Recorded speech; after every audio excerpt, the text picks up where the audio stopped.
All right, Alix, thanks for joining me. I'm super excited about this. Alix is the portfolio manager at Macaya, and we're going to talk about something that I think is really under discussed, and Alix is sort of the go-to expert in it, which is learning and learning specifically in an investment context. So for analysts and analysts who want to make the difficult transition to being portfolio managers. So let's jump right into it, Alix.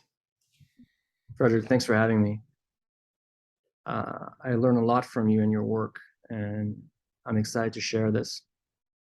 So, just to give a bit of background about who we are and what we do, I run Macaya Capital Management. It's a hedge fund.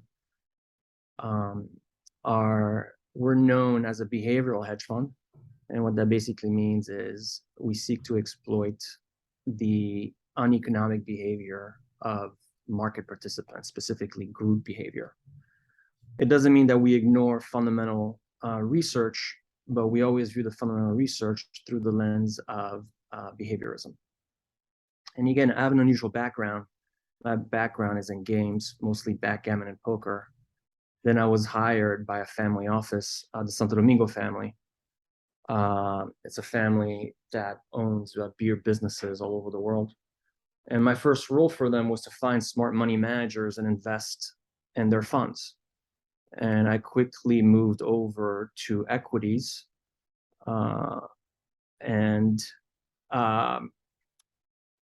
actually found my calling, really, because that's the part that I enjoyed the most. I mean, don't get me wrong, investing in money managers, I learned a lot, but my learning curve stopped. And it was really when I did equities that it deepened what I had learned from investing in managers.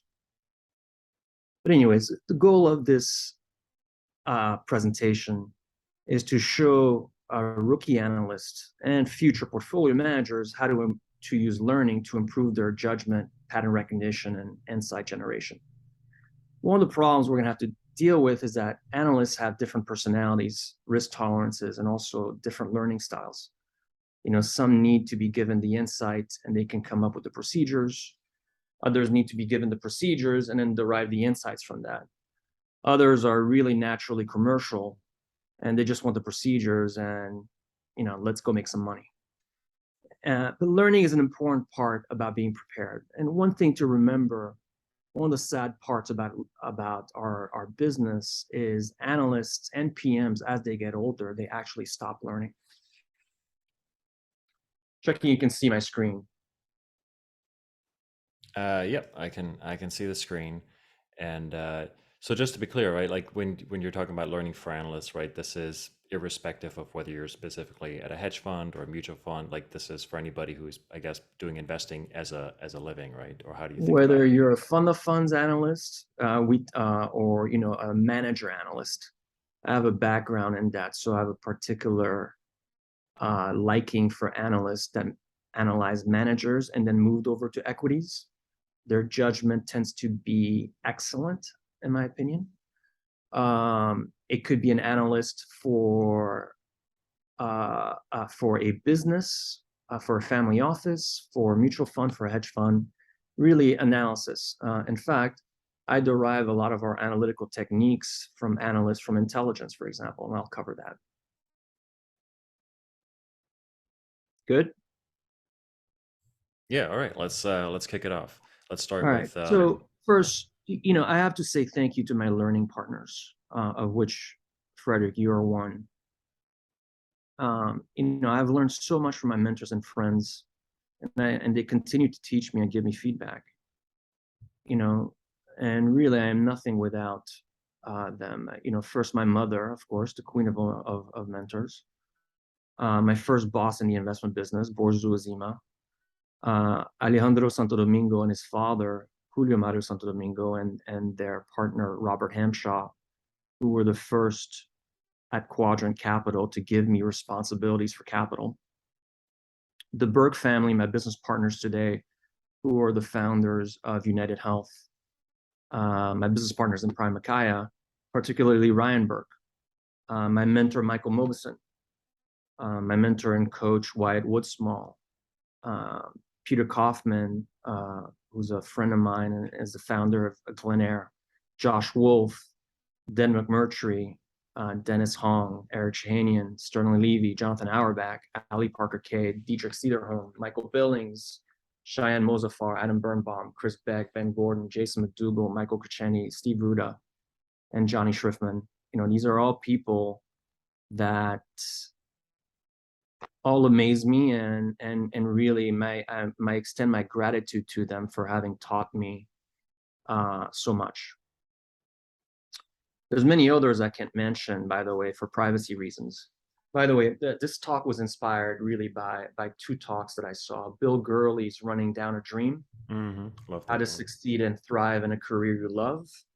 And then my friend Yen Liao's Mastery, Learning How to Learn. It also shows how learning is not, you don't do it on your own, right? A You lot of it don't. is a social activity. It's a team sport. Yeah. It really is. So the structure of the presentation. First, I'm going to talk about problems analysts face. The problems is not a comprehensive list. It's what I think are the most important problems, but I'm sure there are others. But the reason why I do that is there's so much information out there to learn that you have to use filters to learn it. And the problems you have to solve for serve as filters. There are other filters as well: smart people, your goals, and even the investments you make can all filter out the information into knowledge and into understanding and wisdom.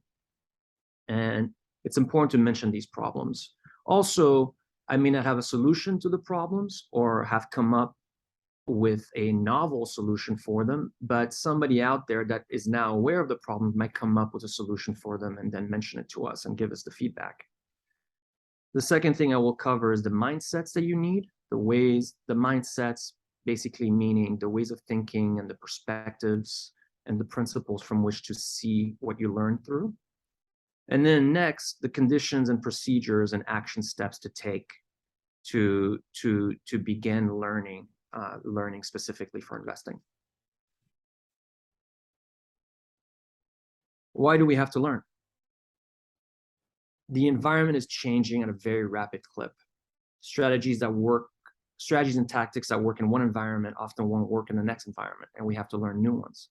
By the way, the best book on the environment changing is Joshua Cooper Ramos' book, The Age of the Unthinkable, which is probably a book that doubled the effectiveness of my judgment. And in the investment business, we are paid to learn. I think people forget that. And also in the future, learning and teaching are the currency. But also, I've seen a lot of analysts leave our business, and a lot of analysts burn out. And part of the reason, I think, is a lack of adaptation, and also they stop learning. Paul Tudor Jones has a great quote. It says, "Adapt, evolve, compete, or die." And I have seen a lot of analysts and a lot of money managers lose money and reputation because they've stopped learning. And again, it's what makes an analyst great in my mind. I was talking to Dennis Hong, and I asked him, what makes a great analyst? And he says, look, a lot of analysts are solid at unpacking business models and figuring out whether something is a good business or not. But many could work on developing a framework for what makes a business a good stock. And he says, look, no question, a particular business, I probably should name it, is a great business. It's got ecosystem control. It's got customer lock-in. But the stock hasn't been good, and partly because management doesn't care about optimizing towards a long-term model. And a good analyst should be able to tell the difference. And that takes learning. And it completes a toolkit. So a lot of analysts have good analytical work. They're good at appraising the valuation. But is it a good trade? Is it a good investment? That's the nuance that they have to learn. So the problems analysts will face, and again, this is the filter. The feedback loop for learning and investing is long and can be deceptive. Mm. It's a big difference between sports, chess, backgammon, poker, and investing. And investing, you could buy something, the stock price agrees with you, but you end up being wrong. You could buy something, the stock price disagrees with you, but you could end up being right. And there are certain schools of investing that I envy, like quantitative investing, where the feedback is almost immediate. Mm. But again, this is really for fundamental and behavioral investing. Right. So it's really a treacherous environment for anybody who's making multi-year type investments, right? The feedback loop is so long that it's hard Absolutely. yeah. And by the way, always mind the environment. Uh, a lot of specifically value investors, they look at the business from a bottoms up perspective and literally stop there and not look at what's happening at the industry or macro level. And I'm not saying that you should be a macro investor, but you should be wary of macro forces and how they impact your business.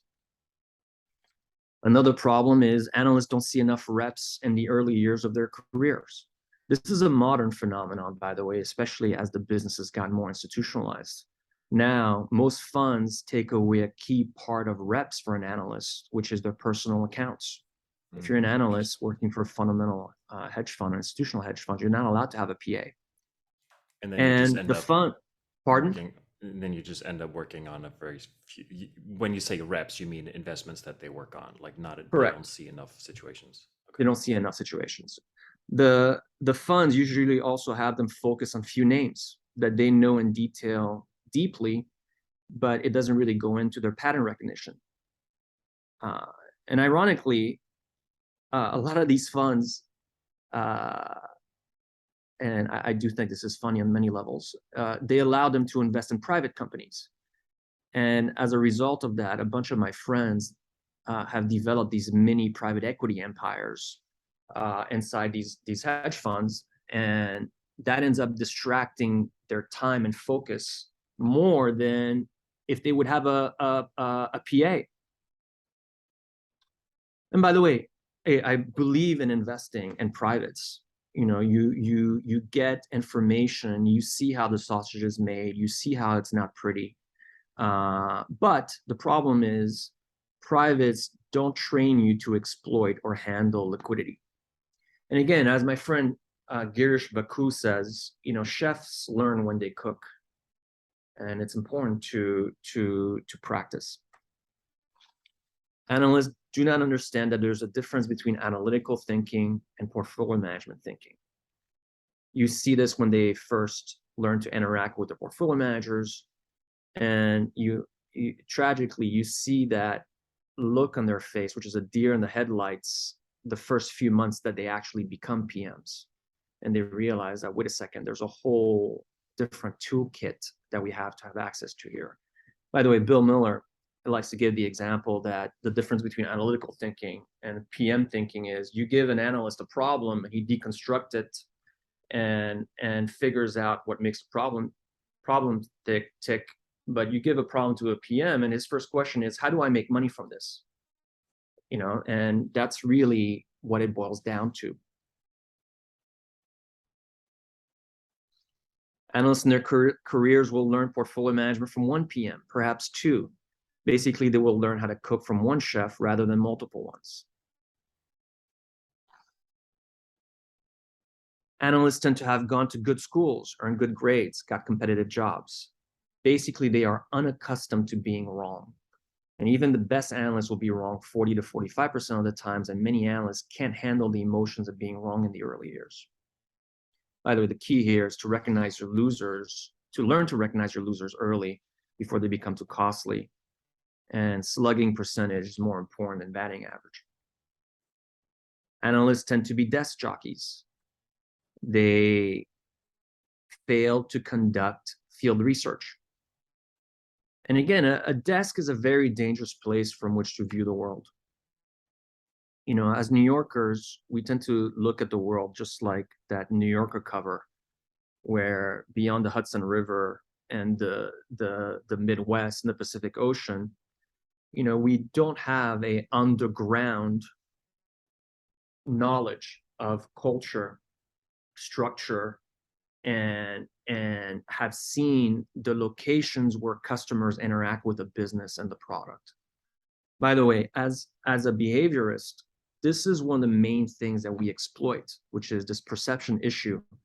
Some of our best behavioral dynamics are when we exploit the way New Yorkers see investments and versus the way the local geography sees them. So field research, actually traveling to the place where the business and the customers interact, is paramount. But most analysts also lack creativity. And field research is where this creativity should be applied. There's another problem here too, which is intelligence. Brute intelligence can make you lose a lot of money in our business. And it's a handicap because it leads you to believe you know everything and you have figured it all out. And instead, some of the soft intangibles like integrity, grit, adaptability, flexibility, humility, and character are far more valuable. Dan McMurtry, our friend, he loves this book called The Intelligence Trap, which is a must-read. And don't forget, intelligent people are human chimpanzees just like we are. And they are prone to blind spots and cognitive biases just like we all are. And in fact, I would say that those biases are amplified because of their intelligence. But again, remember to be creative. One of my favorite investors, he says, the analyst's job is to be creative. Everything else I can outsource to India. A failure to determine what's priced in and expectations. And I quote my mentor here: perhaps the single greatest error in the investment business is a failure to distinguish between the knowledge of a company's fundamentals and the expectations implied by the market price. How do you determine what's priced in? We'll cover that. The analysts tend not to understand the game theory, psychological, investment setup, or behavioral side of investing. One of the problems of behavioral finance is that behavioral finance deals with largely individual behavior. And the problem with markets is that it's group behavior. And behavioral finance academics, when they derived the test to come up with these biases, really isolated it to individuals. The problem with that is this fallacy of composition one. If you take 10 people that are prone to cognitive biases, their group behavior may actually be quite rational. The analysts are not operators and could not operate themselves out of a paper bag. And by the way, I would include myself in that department. I think I'm a terrible operator, but I've been learning. They underestimate the importance of operational skills, execution, and management. My buddy Jason McDougall, he says, a great investor can think like an operator. And think of that Buffett quote: I'm a good businessman because I'm an investor, and I'm a good investor because I'm a businessman. By the way, I always think that people overquote Buffett, but then I find myself doing the same thing. And there's so much to learn from the old man. It's truly magical, actually. Yeah. And the analysts underestimate the importance of marketing, advertising, distribution, and sales, whether for themselves and how to sell themselves, especially when they start marketing a fund, or the funds they work for, or the businesses they invest in. Feel free to stop me with questions, by the way. Key one is the analyst time management and self-management are horrendous. Analysts also tend to self-sabotage. They burn out over time. And I think a simple way of thinking here is that the analysts apply value principles to investing, but not their businesses or their personal lives. For example, the first big bonus they get usually goes to improving their lifestyles, when what they should do is purchase themselves a personal margin of safety, which is something they can fall back upon, but also a sort of a structure that can help them improve their judgment. When all hell is breaking loose, you will make better decisions knowing that you have a fallback position than not worrying about next month's rent or your over expensive lifestyle. The analysts don't understand that they need to tailor their style, structure, processes, and resources according to their own personalities and temperament. They try to replicate what others have done, not realizing that these people have totally different personalities and have gone through totally different environments and economic conditions. By the way, just one simple difference in process. We look at, for example, most of the investors that I respect are big introverts. They read first and then go and do the experiential. They try the product, speak to customers, test their thesis with suppliers and competitors, and basically the field research. But I find that myself as an extrovert, it's better that I do the experiential first and then do the reading, which sounds anathema to most introverted analysts. But again, this is a difference in personality. And I recommend people try ideas, working on them differently. So in other words, you recommend that somebody who has an established research process occasionally kind of try this, sequence it differently, or engage with the product or other people Correct. earlier to kind of test the water, like how else could I learn about this? How else could I go Correct. about the process? You want to have a process that's a baseline process and then tinker with it up or down to see if the results change. Change the sequence. One addition to my process, for example, has been YouTube. Watching a ton of videos on a company. It's incredible what's out there. I've been tinkering with that. We've been tinkering with different tracking tools where, because of our culture of frugality, we don't allow ourselves to spend money on expensive tracking tools. So we devise cheap tracking tools to be able to track a business. And that's actually been super helpful for our process. And in fact, we've developed some very effective timing techniques using these tracking tools because they add to the mosaic of the analytical, informational, and behavioral work that we do. So this is an important one, and it's a touchy subject, but the analysts do not understand or know how to navigate the political agency or power dynamics that happen inside investment firms, especially hedge funds. There's different scenarios here, and it's difficult to talk about each specific political dynamic because political dynamics are driven by the structure of the firm. So the ownership structure, the legal structure, the team structure. They're driven by the top and the top leadership, how they behave. They're different by who they hire and how these analysts interact with each other. And they're also driven by the incentive structure. So you have a layering of conditions and structures that leads to each different political outcome. But we'll try to go through specific scenarios to discuss this. So another thing to add is that individuals in our business don't understand what it means to be on a team and how one can improve the performance of their teammates through their energy, communication, and actions. In the end, the team's overall performance has a greater influence on the performance of the fund than any one individual. And even the junior analyst with the right ingredients can materially improve investment team dynamics. And this requires a lot of emotional intelligence, understanding experience, and operating on teams. And people who have excelled at team sports understand this more, but most bankers and PE analysts have had mostly solo roles prior to entering the business.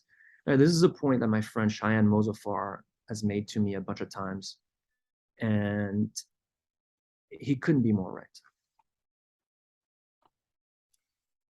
And last, the analysts don't know how to properly transition from an analyst to a portfolio manager. And I think this is the most difficult transition. And I'll share a process that will definitely start the process in its failure points analysis, but I'll mention it as we go. We're about to transition into mindset, so I just want to check if you had any questions. No, I think it's interesting, right? Because there's a lot of issues here that I don't know that a lot of analysts that everybody actually thinks these through or is aware of them, right? Something like people want to become a PM and then Right. there's no established process. So you don't know what you don't know, right? It's an issue of who's going to teach you if your firm does not have a process for that. Correct. So I feel like this is a very, you have to learn it, but it's not obvious how you do that other than studying, great investors or people in your industry. And then you run into the issue that you outlined. You have to kind of tailor it to your own personality. So I think it's Correct. something that everybody Correct. runs into then. And by the way, there's a lot I don't mention here, and other people have mentioned it elsewhere. But it's a must to have read Market Wizard series, the books of Steve Drobny, um, biographies of great investors. You need those as reference materials in your mind. And eventually, I think you'll find a style that is more commensurate to your personality. I think I found mine. Mine has to do with a combination of my extroverted personality combined with mentoring and teaching younger people. But it's important to be able to find and to study these things, and it's a lot of work. There's no question, it's a lot of work. But like you said, there's no book on doing it. There's actually no good book on portfolio management, which is incredible to me. And not only that, somebody mentioned on a podcast that there's no analytical team that analyzes what are the best portfolio management techniques, or what is even the right portfolio structure to run at. And by the way, the other problem is the market structure has changed. Pre-08 markets are totally different than post-08 markets. The pipes of liquidity have changed. Pre-08, we had market makers, we had prop desks that were more prevalent. ETFs were smaller, index funds were smaller, hedge funds were smaller. Post-08, we have no prop desks, we have no market makers. Quant funds are massive, index funds are massive, hedge funds are massive. The pipes of liquidity have changed. So things that work pre-08 may not work post-08. By the way, one of the things to remember is that as market participants, we're inclined to study the past, but past bear markets may not be appropriate to study here because we've never seen a bear market with our current market structure. So on mindsets, and view mindsets as a lens for which to see the knowledge through, a way of thinking, and how to filter out the right kind of information into knowledge on. And perhaps the first mindset is don't do this job for the money. This is a very painful business. You're constantly faced with your mistakes. The sort of pain that you take on a daily, weekly, even yearly basis, you better love the business if you're going to last at it. And if you're going to do this for the money, yeah, you might get lucky and start in 2011 and go through 2021 and you made a lot of money. But odds are the first time that the market teaches you a lesson, you're going to quit and not have the resolve. And my friend Levon Balayan says, if you're doing this job for the money, quit. And also, one of the things that analysts encounter is, especially passionate analysts, is working with analysts that are not as passionate as they are. And it's the turnover inside funds that hire guys like that is actually very high. And don't get me wrong, a certain level of analytical turnover is important for a hedge fund, but most of the time that it speeds up is because you've hired guys that have brain power. They should literally be doctors and nuclear physicists, but they're out there chasing stocks. I love what I do, but I have no notion that I'm helping out the world here. We're having fun with what we do, and hopefully we'll make some money one day that we can help the world with. But this is not a business where you're adding value to the world. And if you have the intelligence and you don't love this business, go do something else. The first mindset is human fallibility and imperfect understanding are features of the human conditions. They're not bugs. Mistakes are what we do. and you have to be okay with that. Investing is a business about making mistakes. And guess what? It's an advantage to learn from your mistakes under the right conditions. And I don't recommend everybody learn from their own mistakes. It's an even bigger advantage to learn from the mistakes of others. And what you really should be doing is learning from your successes and learning from the failures of others. By the way, another problem with this is that an action in a past environment that could be a mistake could be a total success in a different environment. So be careful. You want to learn from your mistakes, but you want to be careful from learning too much from your mistakes. No lesson is better than wrong lesson. You want to have a mistake evaluation process. And the key suggestion I would make there is to involve others, is to get feedback from others that will keep you intellectually honest. Because in the hedge fund business, we have a tendency of doing this thing called revisionist history, which frankly exists to protect our confidence, but sadly, it doesn't improve our investment performance. By the way, there's a way to learn from mistakes that you haven't made yet. And that's actually something that you should journal about, sort of prospective mistake making. And the pre-mortem process can help you with that. By the way, I was once in a room. A friend of mine and I were hosting Robert Greene, the writer of Mastery. And we had invited a bunch of PM friends, and Stan Druckenmiller was there, Ian McKinnon, John Griffin, a bunch of other guys. Yen Liao was there too. And we had Josh Waitzkin interview we had Josh Waitzkin interview Robert Greene. At one point, the conversation veered between Stan Druckenmiller and a bunch of the other guys. And Waitzkin asked Druckenmiller, do you ever learn from other people's mistakes?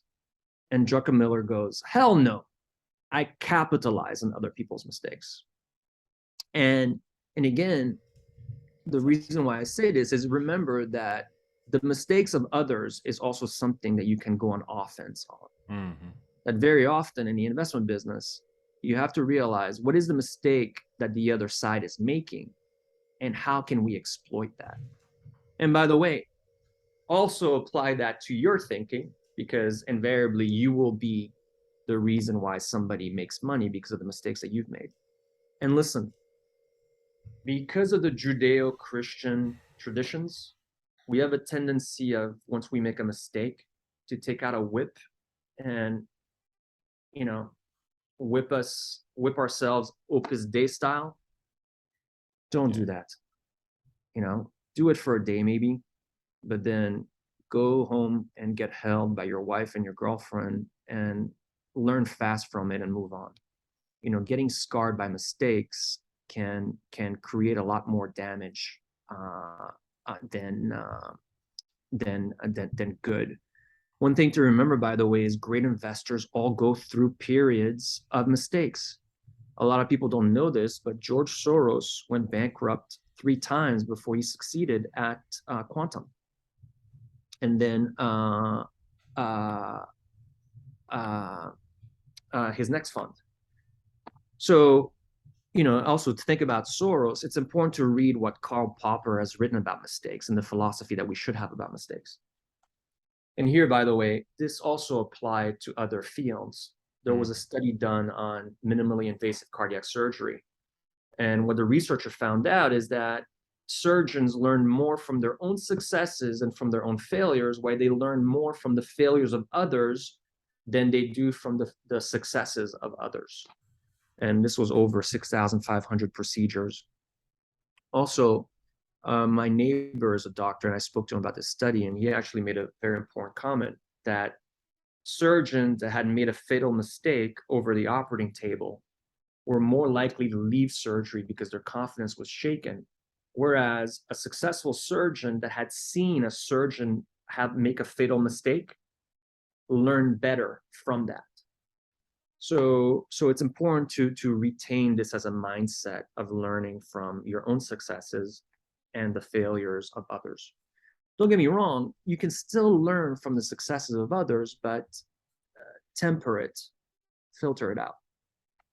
Right. So it's actually really important, right? You don't want to over-index to the successes you see in others, especially since you don't have all the context. But it might be easier to learn from somebody else's mistake, especially since you're talking about the tension of your own mistakes. You get very emotionally involved, and yes, you can Correct. learn, but they can also kind of Correct. hang around. But and it's affect also you. an evolutionary mechanism that we have, which is that our empathy allows us to learn from the mistakes of others, because that then strengthens the tribe, right? The network. So mindset, data hierarchy. We use this a lot. And quite simply, it boils down to this. The world is full of data. 1 ounce of that data is information. 1 ounce of that information is knowledge. 1 ounce of that knowledge is understanding. 1 ounce of that understanding is wisdom. What gets you from data to knowledge are your goals. If your goal is to be a doctor, it's a different than knowledge than if your goal is to be an investor. But what gets you from information to knowledge are procedures. Knowledge is something that says, hey, if you do this, this, and that, you're going to accomplish X. But the problem is, what gets you from knowledge to understanding, you need to have tested those procedures out. You need the experience. But what gets you from understanding to wisdom is actually what I call meta experience, where you've not only thought about the results internally and filtered out what's important, but you've tested it with your network, you've taught it to somebody else, and you've been able to create things that kind of get you to wisdom much faster. You know, and it's important to remember here Mark Twain's cat, right? So Mark Twain had a cat who sat on a hot stove once, and he never sat on a stove again, whether it was hot or cold. You know, this is a iterative process. You know, and like I said, wisdom is not something that you get to. It's a journey. It's a constant retesting of what you know, and you got to have that mindset. You know, and again, another quote that says this is that you never step in the same river twice, because you're not this. It's not the same river, and you're not the same man, right? Learning is behavioral change. If your behavior hasn't changed, you haven't learned. Learning is not sitting at a desk and cramming your brain with knowledge that you're going to recite one day to show that you know something. Learning is something that you've taken and applied it and imbued it in your actions to accomplish a goal.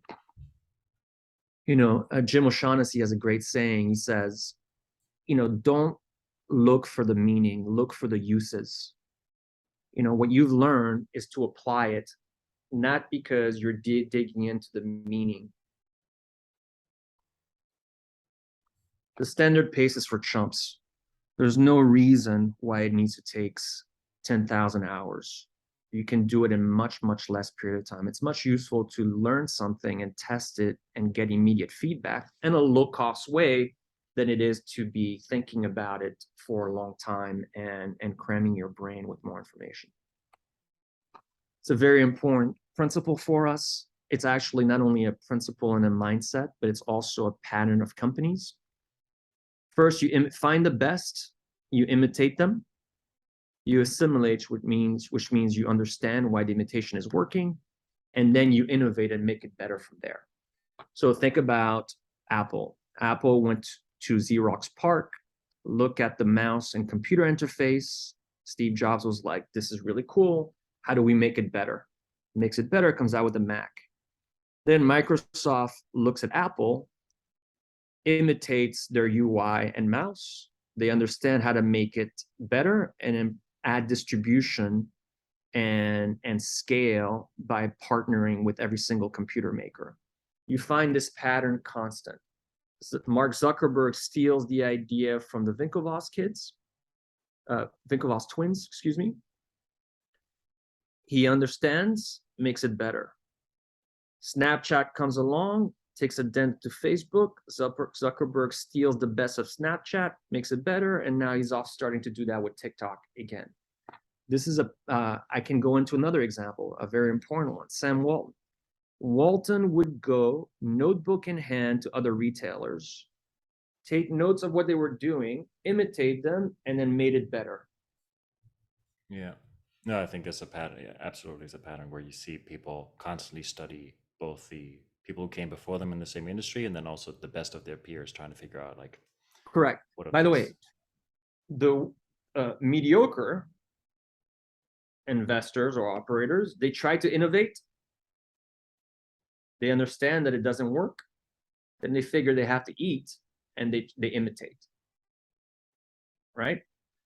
So it's important to remember, because there's a sort of a originality problem where people want to come up with the idea that they're original, that in my mind, originality is a waste of time. I'd rather effectiveness and accomplishing goals. So start with what the best are doing. Intellectual capital leverage. You cannot learn without having it. And more importantly, in the investment business, you need smart people.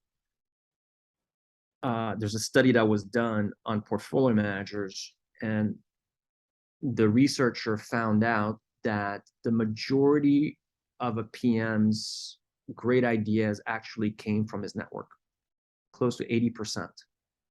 And it's simple as to why. You need smart people to be filtering out what's out there. And sometimes an idea that is innocuously given to somebody else, sometimes people don't realize the ideas they have, whereas somebody else may realize, oh, wait a second, I have the context and the personal experience to see what a good idea this is. And another way to think about leverage is, leverage is four things. It's community, so your peers, your mentors, your mentees. It's capital. Let's say you're levered to other people's capital, like we are in the hedge fund business or the investment business. It's content that you've created, and it's also code. If you think of Twitter, Twitter is all four of these things. It's code, it's community, it's capital, and it's content. And there's a lot of guys that have a Twitter following that it's real leverage for them. And I'll give you an example. Dan McMurtry and I were looking at a stock, and I asked Dan, hey, instead of us going and finding out every single thing that we need to know about the stock was Snowflake, why don't you tweet about it to your followers and see what comes back? And it was incredible, the information that came back, and it saved us weeks. So how to create intellectual capital leverage, how to exploit it, is very important to think about. And there are other forms of leverage as well. There's bargaining leverage. If you're a business, what sort of bargaining leverage do you have with your customers and your suppliers? There's operational leverage. There's recourse leverage. And it's important to remember, you cannot accomplish great returns without leverage and concentration. And leverage doesn't mean that you borrow money, but it could mean it means also intellectual capital leverage. I love this from Patrick O'Shaughnessy. He says, instead of pursuing goals, I'm going to build my life so that I do these four things. I learn, I build something with what I've learned, I share it with others, preferably in a repeatable fashion, and then I go back to learn. And so if you've taken a book and you've learned it, and you've taken notes from the book that are thoughtful and put it on a blog post that other people can then interact with it and share it with tens of thousands of people in a repeatable manner, it's much more useful than pursuing a goal, because the feedback that can come from that. There are pieces of content that I've shared that have led to an investor investing with me, that have led to a great investment idea to come back. And this is a very important mindset to have. You want to stay within your circle of competence, but you never want to fail to expand it. And this is the mistake that value investors make, is that they think they have to stay within a circle of competence, but not realizing that it needs to expand over time. There needs to be R&D done. You need to learn new tools, new strategies, new people, new environments. You want to learn in order to teach. As my mentor says, in a classroom, the teacher is the one doing the best learning. And when you learn in order to teach, you learn something at the meta level, because you have to not only see it from your perspective, but from the perspective of others. Feedback, not Wheaties, is the breakfast of champions. You know, you're important to remember here, the feedback loop investing can be very long. So you have to figure out ways to counter that. Reid Hoffman has a great quote. He says, share your work early, share it often. Right. But guess what? In the investment business, we're usually afraid of sharing our work because it's proprietary. Yeah. So I guess this is sort of finding a way, because if you're within an organization, right, the amount of work you can share, or even how you can interact in Twitter, where I agree there's a lot of benefits to that, but often there will be institutional constraints, right? Correct. In terms of what you can share publicly. So you have to kind of figure out a way to navigate that, or share it in a smaller circle. But your point is you want feedback from people, like you want to actively build a mechanism for that, whether it's in public or maybe in private groups, depending on what you're allowed to do. Very important. And by the way, that's also the responsibility of the PM. I've seen PMs wreck their business by not allowing their guys to share stuff. Whereas I've seen PMs really improve it by figuring out who could be shared, the information could be shared with. So for example, Steve Mendel has an advisory board, and the advisory board gives him an outside perspective into his business that he can get feedback from. That's a very important condition that you can create and set. But again, the first part you want to get feedback on is yourself. Know thyself, right? It's a competitive advantage to know yourself well. Your patterns, your weaknesses, your strengths, how you interact in a team, how you self-sabotage. And guess what? It's unclear that we have the self-awareness to know these things. My friends know me as a very self-aware person, but I've learned a lot about most about myself from other people. And think about ways of putting yourself in positive feedback loops. The intuition problem. So I once was at a lunch with Josh Waitzkin, Tim Ferriss, and Michael Mauboussin. And in the lunch, we got into an argument. And the argument was, should you trust your intuition? Which is a key part of your learning. And Josh Waitzkin was saying, hey, once you have the experience of domain understanding investing, you should trust your intuition. And Michael Mauboussin was saying, hey, investing is an open environment.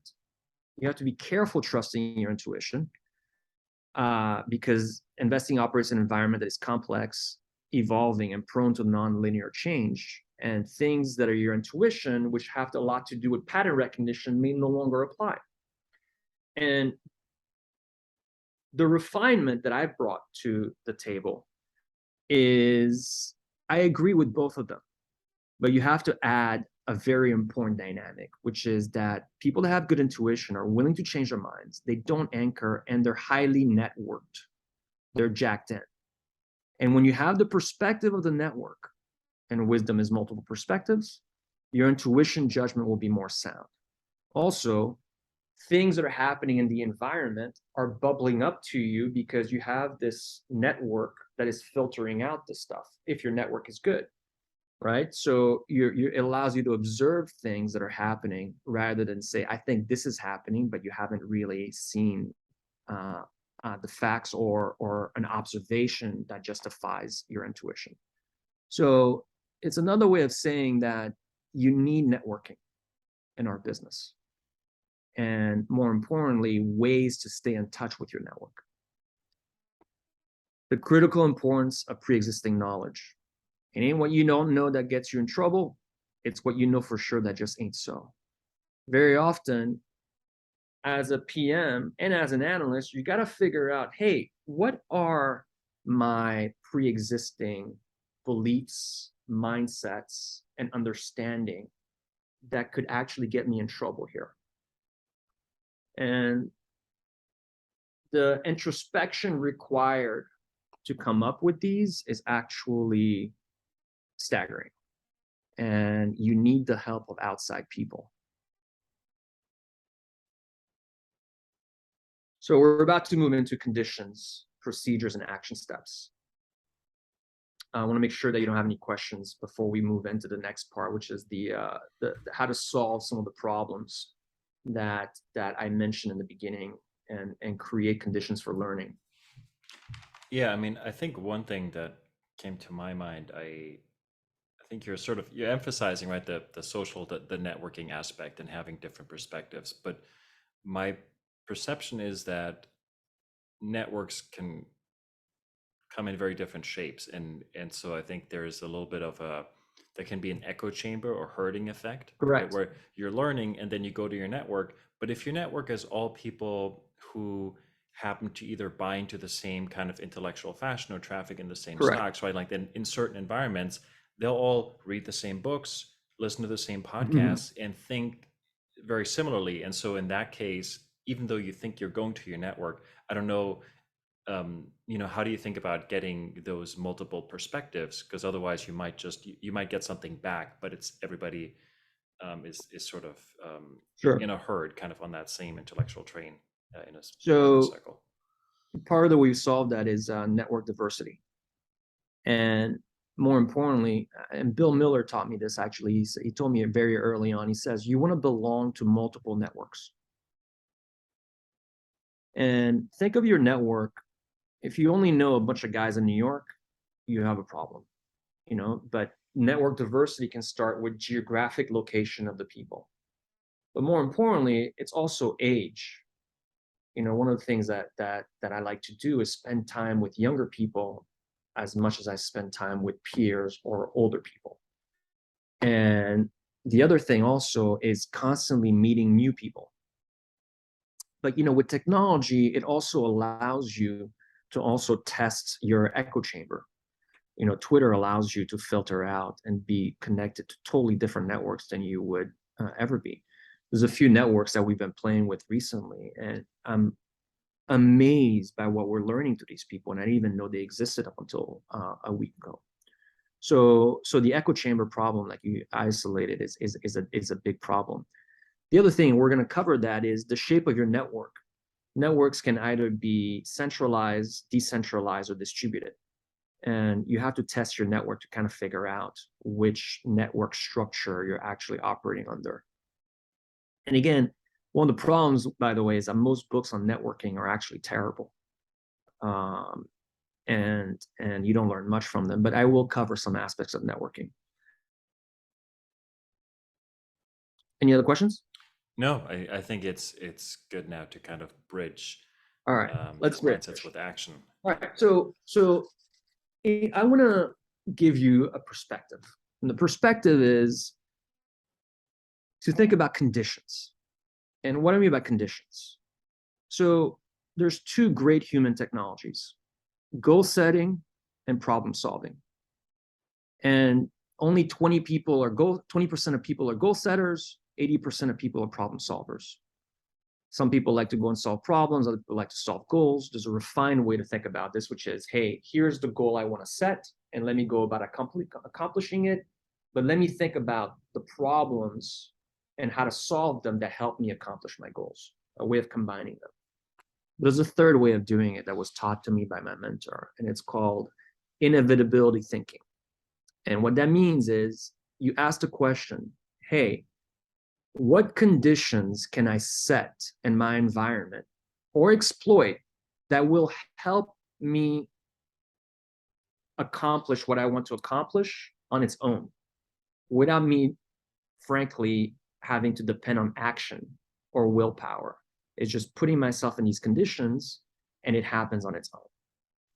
And as an example, let's say you want to learn public speaking. You can write a speech, present it to yourself in front of a mirror, or you can join a public speaking group like Toastmasters International and have people actually give you feedback and listen to your speech. And your learning is going to be accelerated by doing so, by putting yourself in the right condition. One of the ways that I've done this is, up until 2008, I was never in good physical shape.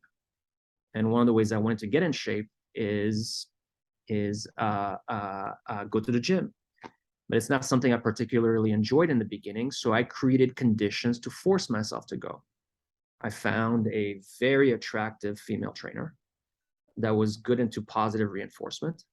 I gave her enough money for 20 lessons. And I said, hey, if I don't show up for one of the lessons, you pocket the cash. I lose the money, triggering my loss aversion. And guess what? The loss aversion combined with the positive reinforcement, I became in the best shape that I ever was. So you can either go and be action driven, depend on the action steps, or depend on the conditions that you actually set. It's another way of saying elegance over force, right? To not depend on your willpower to achieve Correct. something, but correct. And I'm blanking on the guy's name, but Patrick O'Shaughnessy just interviewed a guy that talks about the negative aspects of goal setting for certain things, where you actually want to focus on stepping stones. So another way to think about this is how to create stepping stones that allow you to step into where you want to go. And these conditions that you want to create, think of them as non-recourse leverage. So the code, the community, the capital, and the content that you can create that help you accomplish your goals. So for example, the guys that have raised money because of their Twitter followings. They've built a Twitter following with smart content that attracted a bunch of investors. That's an example of a condition that you create that helps you accomplish your objectives, right? And by the way, those conditions interacting with your action steps, the success that you're trying to accomplish will emerge. But very often, you won't know specifically what the next steps are, but the conditions will throw them off. And again, I think analysts tend to think in terms of optimizations rather than leverage. So an optimization is when you improve something by 1%. But leverage is when it's something that can improve you massively. So you can build a morning ritual of waking up at 5 a.m., dunking your entire body in ice, eating a smoothie that is filled with energy and great nutrition, and then working for 2 hours and meditating and doing all that stuff. Or that's optimization. Or you can have the right mentor. The right mentor will 5-bagger you, whereas the other stuff will improve you by 1%. By the way, once you've created the leverage and you're exploiting the leverage, then an optimization can give you a lot, because 1% that's levered by leverage, you can really multiply that result, right? So for example, if you have a mentor, but then you're used to reflecting on what he teaches you and meditating on it, that can really improve the relationship and the feedback and the results that you get. What Stanley Druckenmiller says, and by the way, this is the first condition you want to create, is having mentors. And what he says is, if you're early on in your career and they give you a choice between a great mentor or higher pay, take the mentor every time. It's not even close. And don't even think about leaving that mentor until your learning curve peaks. There's just nothing to me so invaluable as in my business, but in many businesses as great mentors. And a lot of kids are just too short-sighted in terms of going for the short-term money instead of preparing themselves for the longer term. 2 problems here. 1, how do you find a mentor? Well, first, I would start with people in your field that you have direct access to or somebody else can introduce you to. And you want to approach them. And you approach them using a technique that I learned from Professor Rao at Columbia University. He says you approach them with 3 prongs. First prong is, this is what I admire about you. The The second prong is, this is what I can do for you. And the third prong is, this is what you can do for me. And always make what you can do for them greater than what they can do for you. Right? And if they don't respond, persist. One thing to remember about highly successful people is they got to where they are through persistence. And what they really respect is people that show persistence and that show that they want it. So you have to show that. The second problem you're going to encounter is how to be a good mentee, right? Because part of the value they're going to add to you is not only teaching you things, but also introducing you to other people. And they're only going to do that if you're a good mentee. So follow their advice. Show that you've put it into motion. If it worked, you tell them. Be grateful. If it hasn't worked, also tell them. And guess what? They're going to want to give you even more advice. And when they see that you respond and that you're somebody that is not wasting their time, then they'll introduce you to other people. The third problem is I call it the upgrading your mentor problem. Once you've gotten to a certain level, you start realizing that you need another mentor to get you to the next level. And what a lot of people do in a way is totally ignore the guy that helped you to get to the previous level, and they upgrade to the next guy. That's a big problem. Well, if you keep doing that and succeeding, you won't have a problem. But the problem happens when you fail at one level and the guy that you left at the previous level is not there to pick you up as you fall. So take your mentors along with you on your path to success. This is a very important part of having a mentor. Creating a network. And this is where we come in to centralized, decentralized, and distributed networks. All three are great, but I prefer distributed networks. And the reason why is distributed networks is when something is happening at another level of network, the probability of reaching you is much, much higher. And it comes at less effort than a centralized or decentralized network. And in my mind, there's 4 components that you need to create a decentralized network. A distributed network. So those are filter aggregators, connectors, triads, and hubs. So a filter aggregator is somebody like you, Frederick. You filtered a lot of information. That's really good. And aggregate it all in one place that we can go and read. So think of filter aggregators like Michael Mauboussin, Peter Kaufman, Charlie Munger, Warren Buffett, where they've taken distilled wisdom and aggregated it all for you, where you don't have to go and read a million books. You can literally read basis points of them. Connectors. Connectors are people in every industry that naturally know the right people to know, and out of the goodness of their personalities will naturally introduce you to them. Find out who they are, okay, build the relationships with them, add value to them, because they're a key component of your network. Triads. So what a triad is the key part of networking. And if you read Tribal Leadership, chapter 10, a triad is 2 people in your network that don't know each other. You introduce them, combining them with a common objective, and then you let them go. A lot of value and luck comes from creating triads. And then last, hubs, which are specific locations where connectors, your peers, talented people, and filter aggregators, they aggregate. Think in terms of these things when you're creating a network. And again, remember, you want to belong to multiple networks. So your knowledge management system. So I've learned over time the importance of this. And here are the components that I use. I use Trello, both for project management and content management. Roam as a note-taking, because these tools allow you to create links between pieces of knowledge. And when you're searching for it, you don't have to spend a lot of time, because you can literally go in your brain for, hey, what is this link to? And when you go to that linkage, press a button, it brings you to what you're looking for. But also what it does is it shows you serendipity, things that are connected to it that you may not have thought of. And here are the components. So Otter AI for transcription, Twitter, Instagram for following people, Google Drive to keep files, so on and so forth. But more important, part of your knowledge management system should be for content creation and sharing that content and getting feedback on it. Journaling, sharing that journal and getting feedback on it. And you need distribution lists for that, both private and public.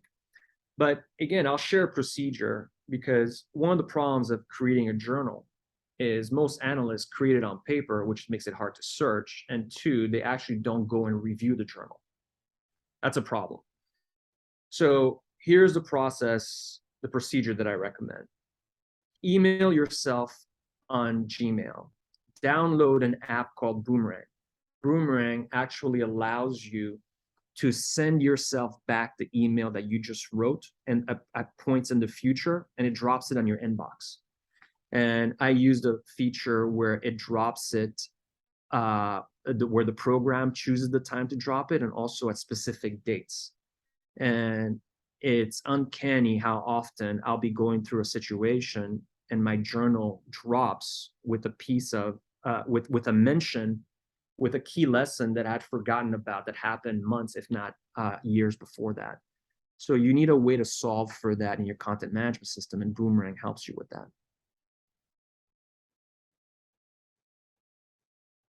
You want a personal lab.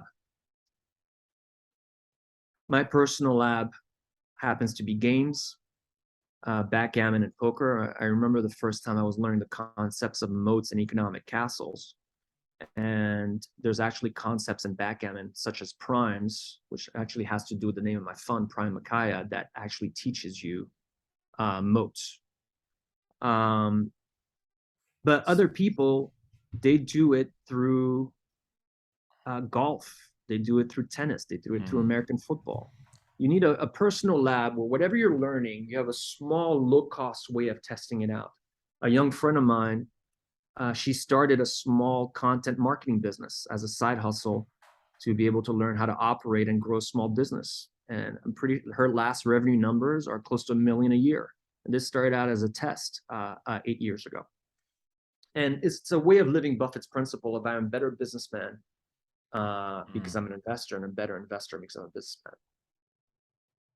So really internalize some of the lessons you're learning by applying them somewhere else and at a low cost, more reps.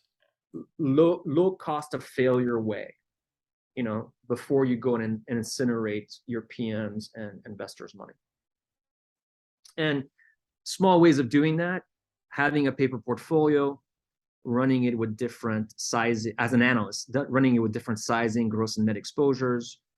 I do a lot of bets with friends and peers on stocks.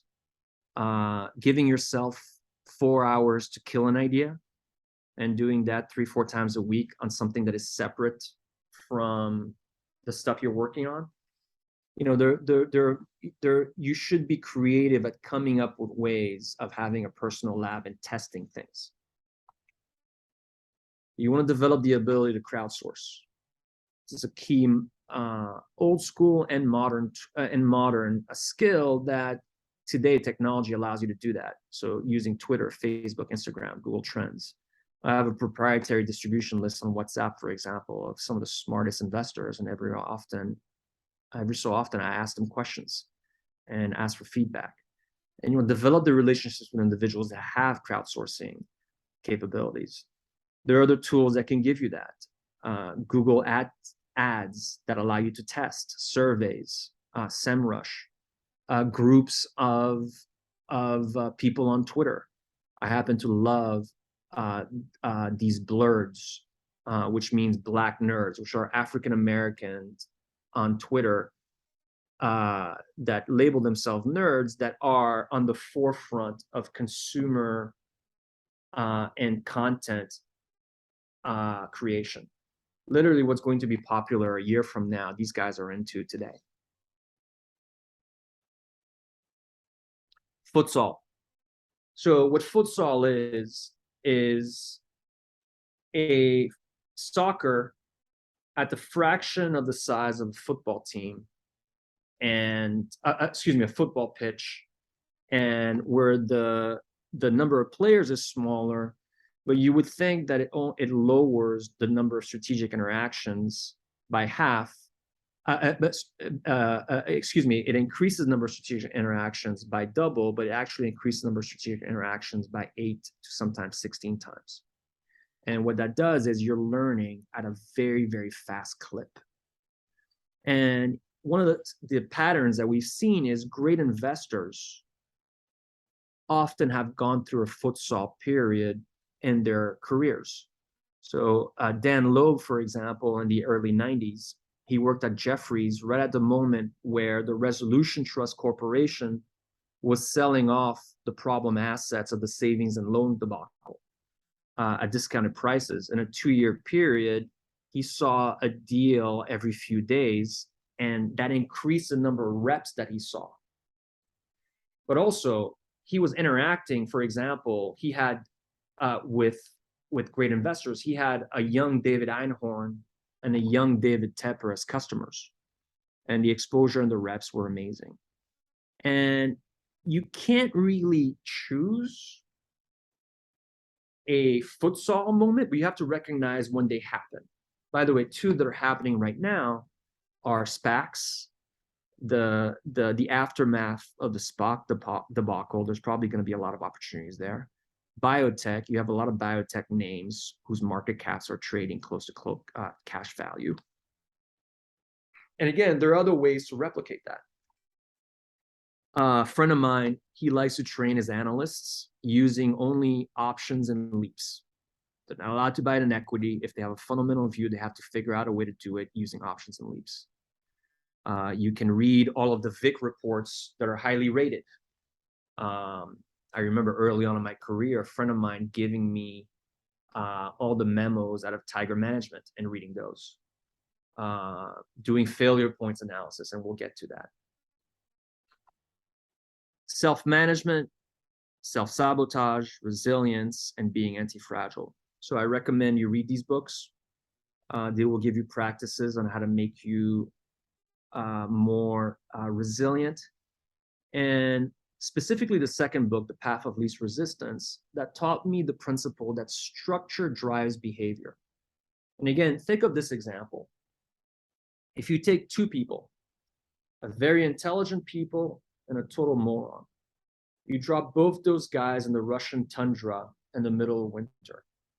The intelligent person, you put them in a shack that can't really handle the environment well and doesn't have that much food in it. The moron, you put them in a shack that can handle the environment well and has enough food in it. Unless the intelligent person goes over there and forcibly takes it from the moron, he's going to die. Often, it's about creating structures that you can fall back upon that make you more resilient. Not being inner resilient or having inner grit.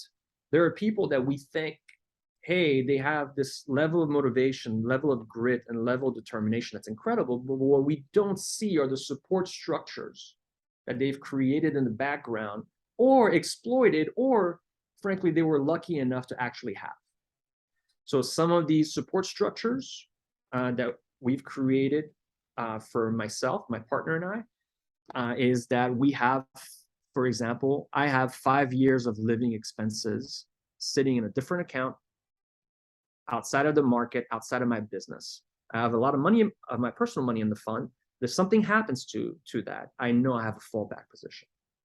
The clarity of my thinking improves dramatically when you have these structural changes. And by the way, there is such a thing as structural leverage, and you have to think about how to create that.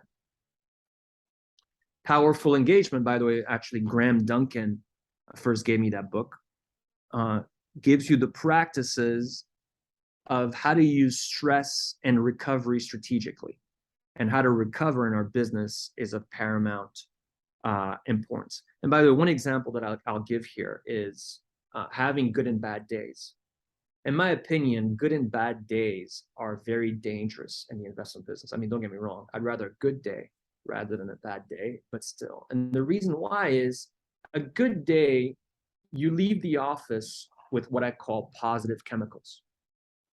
The problem is those positive chemicals, if they fester too much in your body, actually amplify your biases. A bad day, you leave the office with negative chemicals. And again, those chemicals, if they fester, can also amplify your biases. So you need to have a process when you leave the office of cleaning out your body from good or bad chemicals.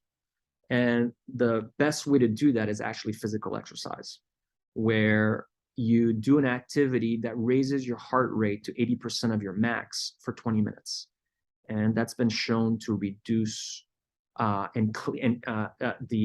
negative effects of the chemicals, but also to clean up and reset your emotional system. Also, being resilient is a precondition to being anti-fragile, to benefit from volatility and change stemming from the environment. And I really recommend reading Nassim's book, Anti-Fragile, for that. Yeah, it's a good. By the way, once you can afford it, and it's not for everybody, and you need to figure out ways of getting that before you can afford it as well, is you want to hire coaches, nutritionists, therapists even to be able to help guide your learning and adapting in the investment business. You need a support structure. Any questions? No, but I think these are really important books, and it's a good way to get started. I haven't read The Path of Least Resistance. I think The Powerful Engagement is one of those, right? It also teaches you like the concept of distance, which I've talked about with Dan McMurtry, and like to your point about recovery, right? And the Hour and Dog of Wolf gets into that too, like the ability to have something, a clear like structure, right, that helps you deal with the stress. Correct. Yeah. Correct. Yeah. Yes. So here's a technique: inspectional reading, because a lot of people like speed reading, and the issue with speed reading is retention. And when inspectional reading is a simple technique, you take a book, and before reading, and by the way, you can't do that with fiction, but this is for nonfiction. And what you do is you pick up the book, you read the table of contents. You get a structure of where things are chapter by chapter. Then you go to the back and you read the index. And you note the parts of the index that you know or are interested in. Then you go to the front and you read the introduction. Then you go to the back and you read the last chapter. Then you go and read the first and last page of every chapter. And then you go through the diagrams and the pictures. Actually, let me step back. If there are pictures, sometimes you want to start with those because that creates images. We never forget images. We have a very high memory for images rather than facts. And those images will then allow us to hook the facts that we learn, where you can take the facts and literally put them and project them onto an image. And then you go back to the index and you note the page of the things that interest you and actively look for them in the book page by page. In an hour, you can get to 20% of the book that gives you 80% of the insights from it. And the last thing that it does is it also, if you read the book after that, creates a structure of your mind of knowing where things are and improves your retention. I have a goal to read one book inspectionally per week. I don't do it. I'm sorry. I have a goal to read one book inspectionally per day. I don't always get to there, but generally 2 to 3 books. And it's deepened my knowledge. And some books, by the way, after you've read them inspectionally, you realize that you don't really need to read them, because some books should be essays and some essays should be outlines. Yeah, there's another little hack, which nowadays you can often, when there's a new book, you can just first listen to a podcast or see the author's talk on YouTube and get a condensed version of the insights, and then you can decide. Because I think what's great about inspectional reading is, right, you kind of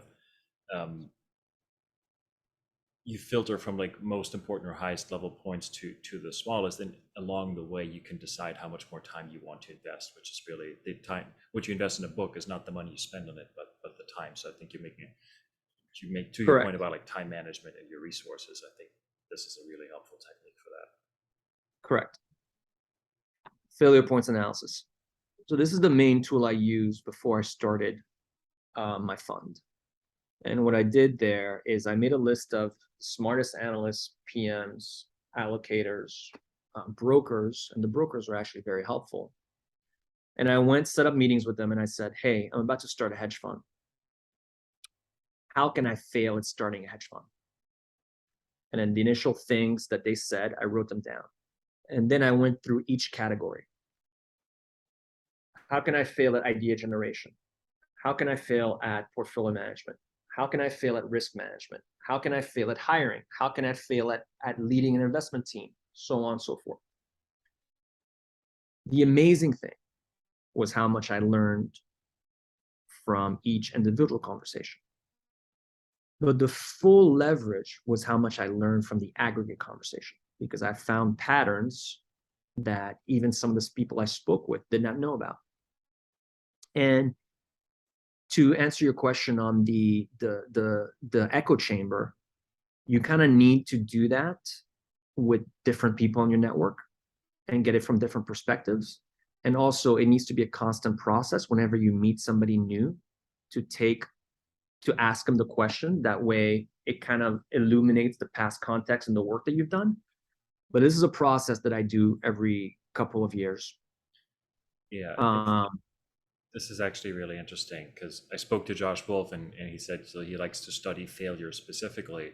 And I Correct. think actually this slide alone could be a whole separate talk that you could give, right? Oh, Because yeah. the idea of like, how can I fail at setting up a fund or setting up a research process and then aggregating what, it's people think they can imagine and conjure this up within themselves. But your point is like, there's a lot of things you have not thought about that you should think Right. about and that you will never. Actually, it's how we found the silent killer, high personal overhead. High personal overhead. Yeah, a lot of hedge funds, the managers, as they do better, increase their personal overhead. And that personal overhead ends up being this monkey on their shoulder that they have to view every single thing through, and it impacts their judgment, their risk-taking ability, and so on. And we call the silent killer because we've seen it kill a bunch of hedge funds, but the manager never talks about it. Never talks about that was the reason actually that they couldn't take risks anymore. And stemming back, great investors often have a very frugal nature, and they're often made fun of for being cheap. But I think that's actually a precondition to having good judgment. I mean, there are reasons why Buffett lived in Omaha. The cost of living there, and early on when he was starting, was a very important precondition. And also, you don't have to compete with the Joneses, which is a big problem in New York City. So we found, at least a dozen of these invisible patterns that are impacting portfolio managers through doing a failure points analysis. And by the way, there are other people that have done something similar. In Stoicism, premeditato malorum is actually a practice. Tim Ferriss, he has a great exercise called fear setting, which is useful to do. And it's not a pre-mortem. It's a pre-mortem that you do with your network, where you get the perspective of your network. We'll learn how to communicate. Public speaking, writing, one-on-one communicating. And remember, it's those that communicate well that get given positions of responsibility. Peter Kaufman. And the book that I suggest to read here is Bird by Bird by Anne Lamott. I have an intellectual crush on Anne Lamott, and this is actually not just a book about writing. It's a book about a book about life. And by the way, I'm a believer that there's a strong connection between good writers and good investors. Some people disagree with me, but it's something that we look for. We look for signs of good writing. Yeah, clear thinking. Correct. Generating insights. The best insights are qualitative, and I'll let the audience read the quotes, but it's basically, to look for these insights. And the problem with insights is that they're rare. And in your KMS, by the way, in your knowledge management system, you should be writing down insights that you learn over time. And whether you learned it from somebody else or an insight from yourself. And then what happens is when you learn an insight, also keep a list of goals and problems that you're trying to solve for, and constantly check to see if the insight could help you solve for that. And don't depend on the magic of your brain to come up with an answer. Sometimes you need to manually go through each thing as a setup first. By the way, part of generating insight is a struggle that you need to go through before you generate it, and then letting it go, doing what's called change the channel, meaning you are doing something intellectual and you change the channel to doing something emotional or physical, and letting your subconscious go and work on the idea. And invariably, sometimes hours, sometimes months later, an insight's going to drop. And the best book on this is his book, The Breakout Principle.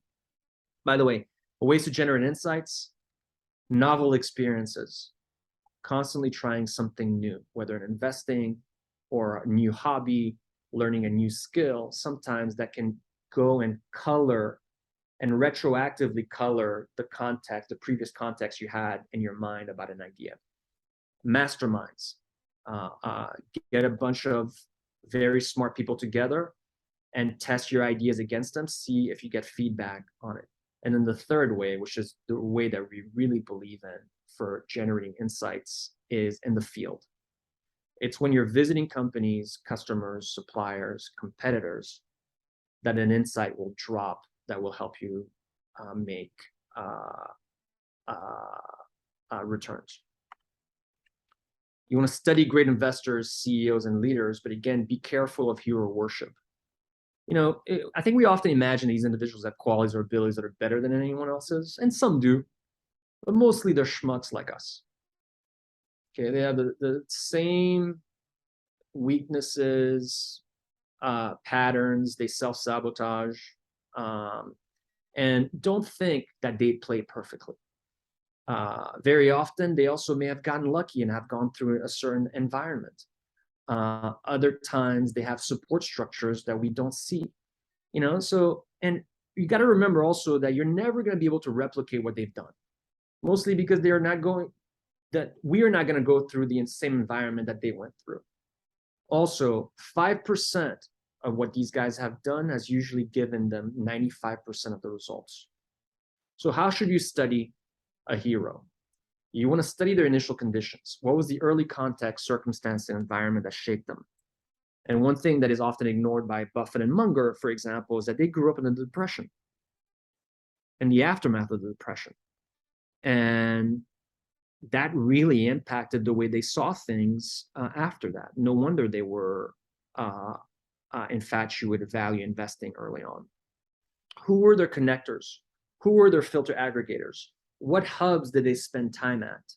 Who was their right arm? Who was their left arms? And are any of these locations or individuals worth studying? What books were they influenced by? Buy these books and read them. For example, Elon Musk loves the books of Ian Banks, the science fiction writer. Why? What tailwinds, economic conditions, and environments did they benefit from? What structures and conditions did these guys create, leverage, or exploit? What were their strategies, techniques, and processes? More importantly, what was their secret advantage? Sometimes they have an advantage that they never talk about, and figuring out what that is can lead to insights. So some of the guys on this picture that I admire: Dan Loeb, David Tepper, John Griffin, one of my favorite owner-operator investors, James Goldsmith in the middle, and then the big tiger who just passed, Julian Robertson. Actually, a friend of mine sent me that picture. It's one of my favorite pictures of Julian. Yeah, it's a terrific picture of the tiger. I'd never seen that one before. So this is, I mean, I think this also could be its own talk, but I think you make a Yeah. great point that it's really important to study these people in context and not just Yes. take a few quotes and like, oh, he did X, Y, and Z, and here's the method, right? There's books about how does Buffett pick a stock, or David Tepper does a certain trade, and it's easy to get hung up on that versus studying studying the life and studying kind of the motivations that people, as you said, read the books that they recommend and kind of get a better understanding of why they do Correct. how they do what they do. Correct. And some people, a lot of these famous CEOs like to say stuff like, "Here's my morning ritual." But wait, what's the leverage that you've set up or have exploited? Let's talk about that and how to replicate that. It's almost like a diversion. It is actually. It's camouflage. I call it camouflage. Yeah. It's a way for the predator to hide that he's a predator. By the way, whenever you're studying, sorry, go ahead. It's like if Buffett goes to McDonald's or to Dairy Queen, right? That's a quirky. That's interesting to see, but that's not going to help you, right, achieve the same success. You're looking correct. at the wrong And thing. by the way, the one on Buffett that is one of my pet peeves is that he spends all day reading. Study him in the beginning and how networked and jacked in this guy was, right? You can spend all your days reading once you've created a network and you've created a system of inbound phone calls of people that want to call you with ideas. But if you think as a young analyst and young PM that you're going to spend all your days reading and replicate what the big guy's done, good luck. What's their operational history, these heroes that you're studying? You need to create a timeline of it and having gone through it. And by the way, ask, were they good, or was their competition really bad?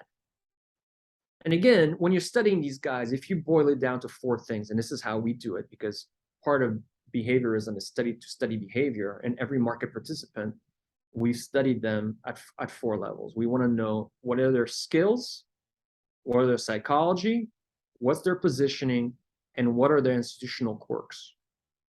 And that way, when we look at an investment and we understand market participants across those 4 dynamics, we can understand whether the players are creating the opportunity that we're going to exploit. Study philosophy to gain an advantage.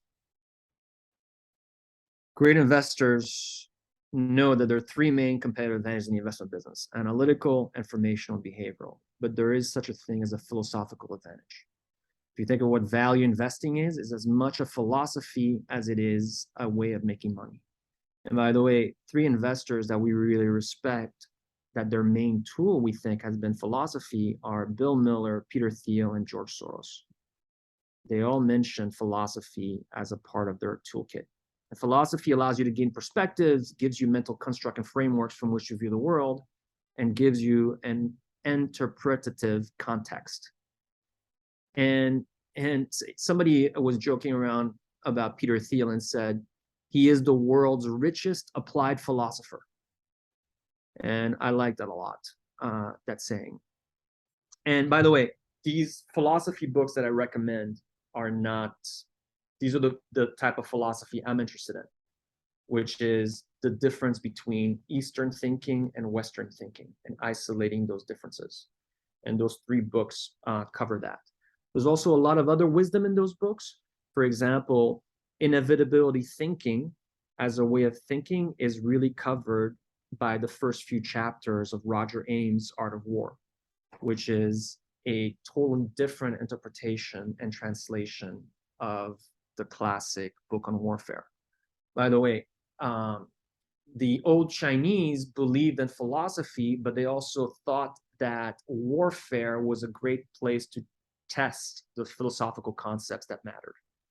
So that's why I think that this book on the art of war is in fact the best translation. I've read maybe a dozen of them. You want to study cheaters and cheating. And again, here's a very important disclaimer, kids. I am not condoning you to be a kidnapper, a con artist, or a pirate. I'm saying this in terms of studying something that very few people study as a way to improve your judgment, and hopefully this doesn't happen to you. One of the ways I became a good short seller is learning about con artists. A lot of great shorts behave more like a medium and long con operation than they do standard business practices. So it's important to read about con artists.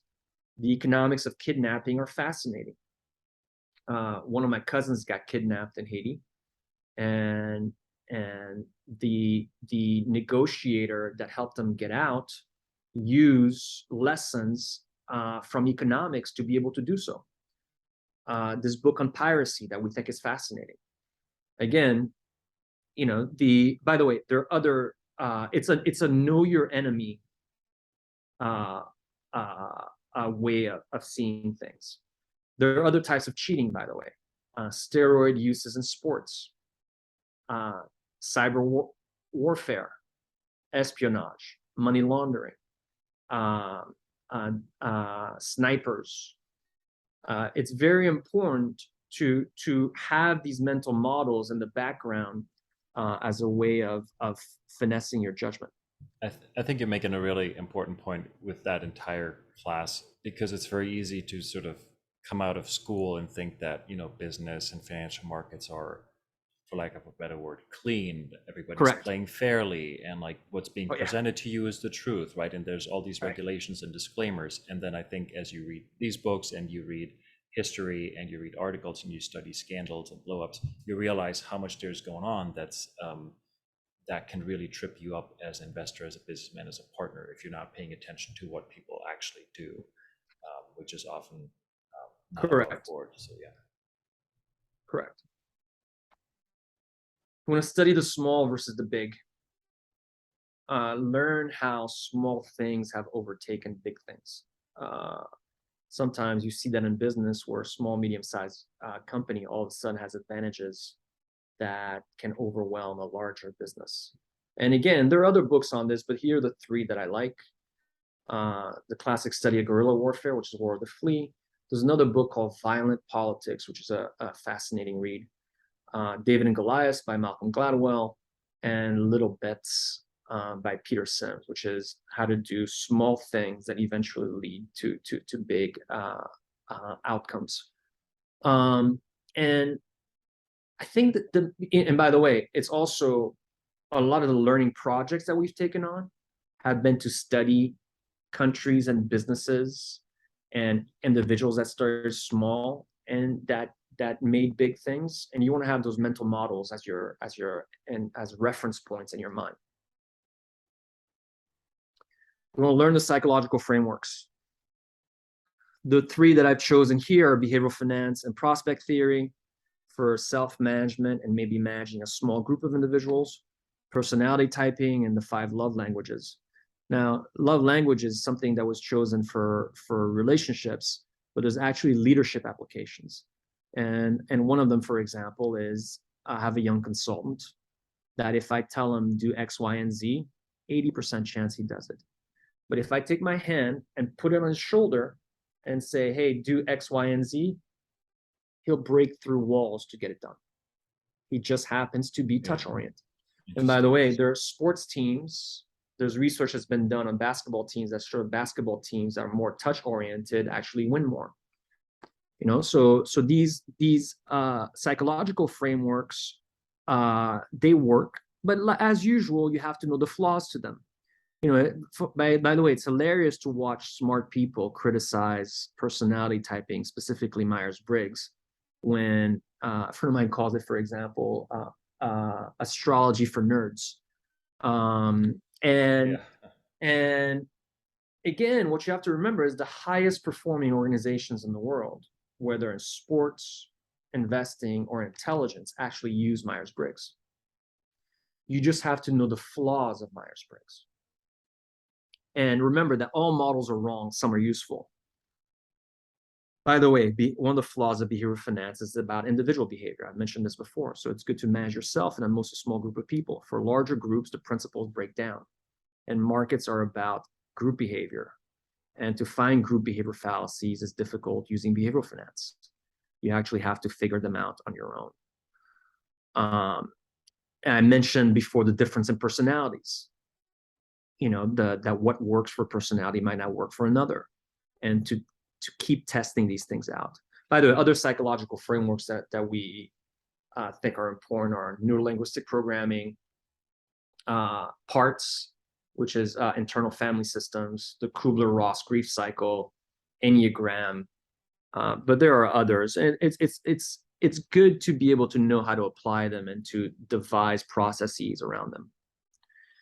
Here are the books that I think are important to read on exploiting group behavior. You have to use what's called non-Aristotelian philosophies. So philosophies that are outside of the ways of thinking of the West, which was devised by Aristotle. So systems thinking, complexity, chaos theory, cybernetics are all things that help you to be able to understand systems and networks and groups. Cooper Ramos in here with The Age of the Unthinkable, but also his phenomenal book, The Seventh Sense. Russell Akoff. Russell Akoff is the guy that a lot of people like to quote, but never give attribution to. Very important to read his work. And there are others. I added The Intelligence Trap here, which is a book that McMurtry recommended, which I think is excellent. A lot of reading. Where would you say if somebody starts with these, like where would you guide somebody who's new to, let's say, your intellectual curriculum? Where should they kick off? I would start with Thinking in Systems by Donella Meadows, which is this book here. Do you see my mouse? Yes. Yeah. Okay. And then go on, but really, in fact, probably what I would do is read each of these inspectionally over a period of weeks, and then start with one, and then just knock them off. There's no such thing as being good in the investment business without reading a massive amount of stuff. So right. I know it's a lot of information. And by the way, this video should really be a reference document as much as it is a consume in one spot. Mm-hmm. It is what it is. What's priced in?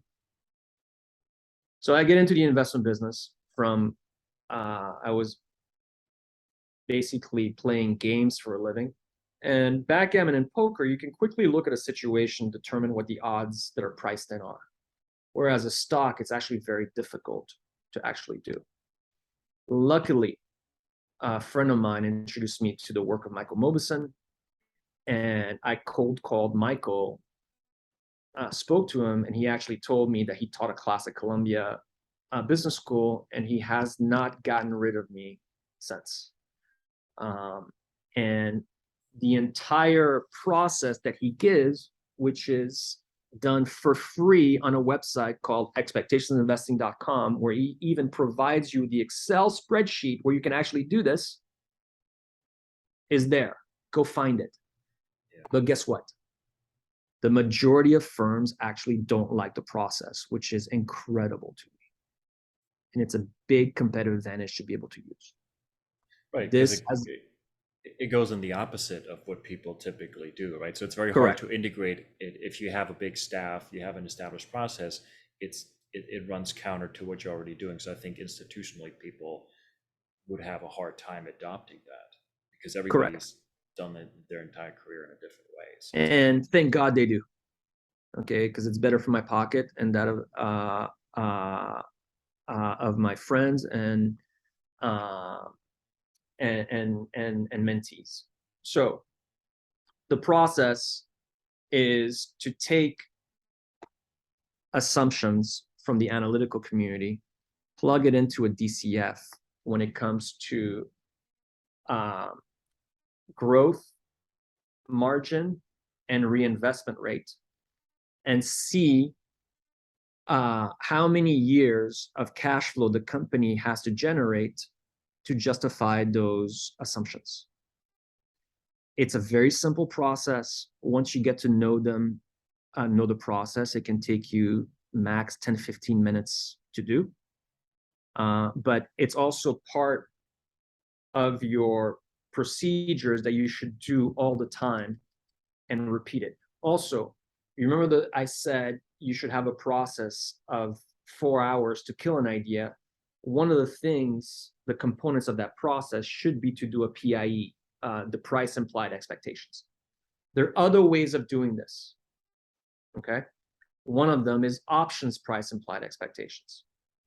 There's a way to use option prices for the short and midterm where you take the price of an out of money, you take the price of an in the money option, a put option, an in the money call option, take the amount, divide it by the price, and it actually gives you the percentage that the market expects to move up or down. And that percentage, the amount of times that it's correct is very, very high. So if you have a thesis and the price target deviates from that, it can actually give you an indication of what's priced in. Other ways of doing this is narrative analysis, where you take the narrative of Twitter or media headlines and you timeline it and actually see what people are thinking or feeling about something. Another way of doing this is taking a research compilation, where you take all the research written about a stock and go through the headline and the first pages and see, hey, what are the points that people keep making? Or the points that people not making? Another way of doing that is bull-bear debates, which is you call up a bear on a stock and you argue the bull side, they argue the bear side. See what the points that they make. Where are they holding on too tight? This is where behavioral finance can be useful. Where are they loss averse? Where are they anchoring to a point? Where are they being emotional? That can be a point of tension that you then go and exploit. You can do what's called leading versus lagging indicator analysis. You speak to different market participants on an idea and see which one you expect is a leading indicator or a lagging indicator. By the way, we also use very simple valuation frameworks. Take, for example, a company whose market cap is 30 billion. Well, at a 5% discount rate, the business would have to earn 1.5 billion in free cash flow to justify the market cap, assuming no growth. But these assumptions can then be further built on. Let me assume that this business does a 20% free cash flow margin. Well, that implies that the business can do 7.5 billion in sales. If the business charges $500 a year, it's a subscription business, that's 7.5 billion divided by 500, which is around 15 million subscribers, right? By the way, this is actually an exercise that we did very simply both times that Peloton was at 30 billion on its way to going up, but also when Peloton was at 30 billion right before it went down. The implied subscribers that the market cap was implying was very high. So you can basically say, wait a second, the business has to grow. And at the time, Peloton, I think, had max 3 million subscribers. It has to go from 3 million subscribers to north of 15 million. And by the way, the assumptions that we use were very aggressive. A 5% discount rate, a 20% free cash flow margin, right? So there are ways to figuring out what's priced in a very simple way, and you have to build those into your intuition.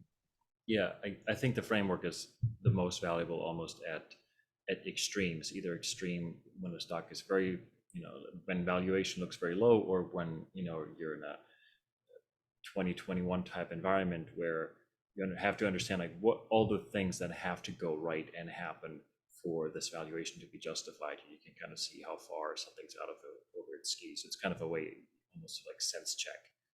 Correct. What the market is doing. Correct. But also, sometimes we go through environments where valuation matters, and other times we go through environments where valuations don't matter. And actually asking that question is important. 2021, towards the later end, when interest rates started to climb, valuations started to matter. And by the way, the rookie analysts, sometimes they haven't taken cash flows and played around with how interest rates can actually impact them up or down. It's a very useful mental model to have in your mind. And I know it sounds simple, but some people forget it sometimes.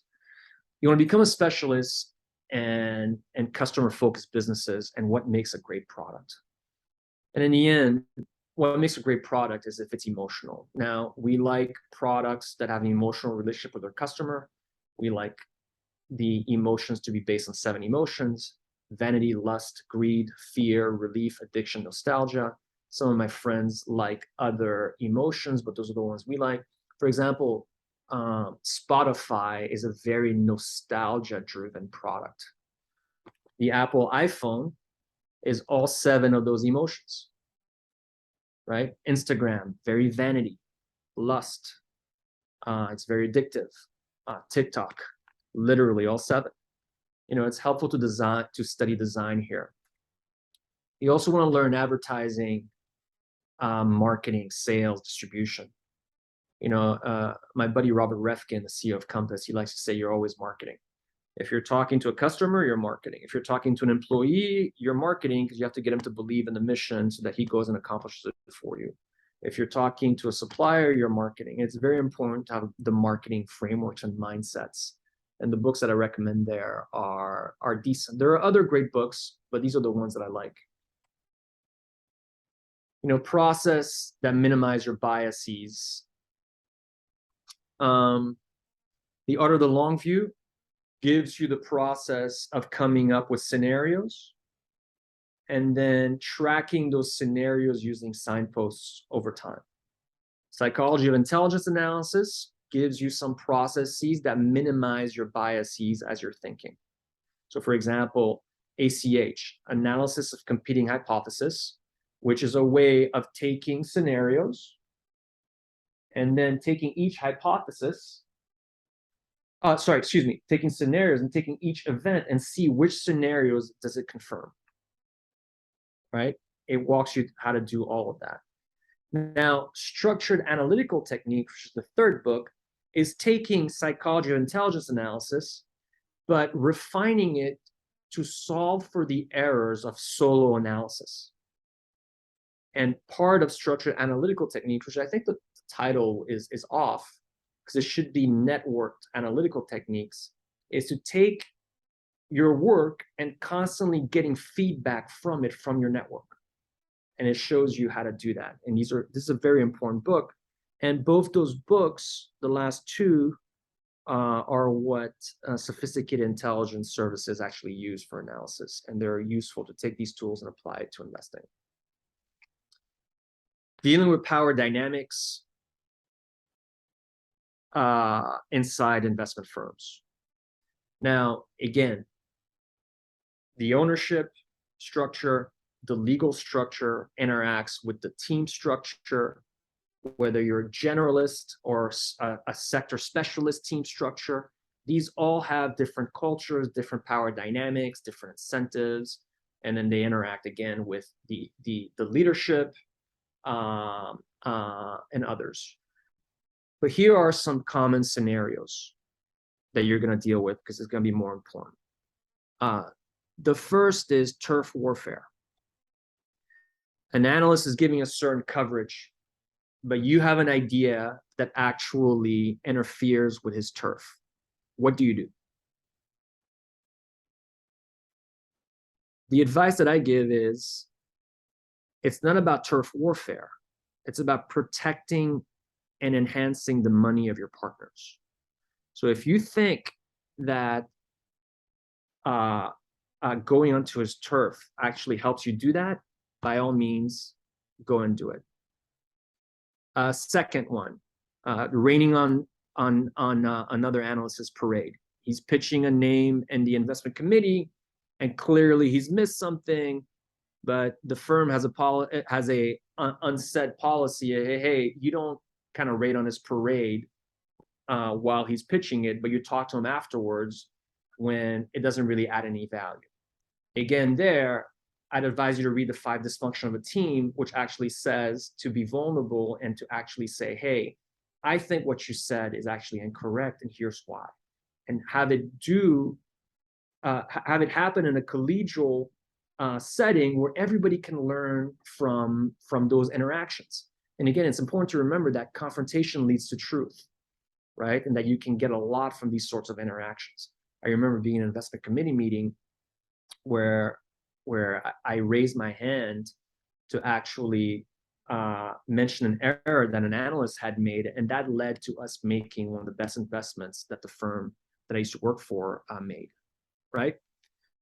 The two books that I suggest also you read here are Survival of the Savvy and a Contrarian Leadership Guide to Leadership.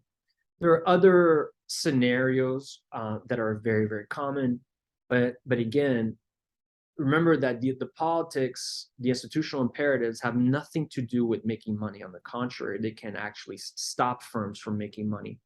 So being overt about them and bring them out into the open can help a lot and solve a lot of issues. Incentive structures is another scenario, by the way. If you take a smart analyst and you give him an incentive structure, his fiduciary duty to his family is to figure out how to hack that structure as fast as possible. So as a PM, you have to figure out a way that if he does try to hack it, it still benefits the investors, the firm, and the PM. And it's actually fairly nuanced and hard to do. Another very common scenario is hacking your PM, right? PMs have ways of thinking and behaving, and smart analysts figure out how to pick ideas that fit that PM. One famous story is a PM that one of the analysts figured out that every single time he pitched him an idea, one of the first things the PM would do is look at the holders. And if that PM saw Steve Mendel as a holder, Steve Mendel of Lone Pine, that idea was going into the book. And the entire analytical team was like, how does this guy have 40% of the long equity in the book? Well, the analyst had figured out a way to hack the PM, right? And by the way, that's a very simple scenario, but it's extremely common. And there was a time when every single hedge fund had a guy like that, right? Every PM is hackable. And by the way, as a PM, you have to let your people hack you sometimes, but you also have to know when to go and punish the ones that try to do so. It's a very nuanced thing. And again, that's a point in Contrarian's Leadership's Guide. Don't disregard fiction, okay? Yes, you have to read history. Yes, you have to read business books. You have to read biographies. But I think a lot of analysts forget about fiction. We're, as human chimpanzees, I think we're story-driven.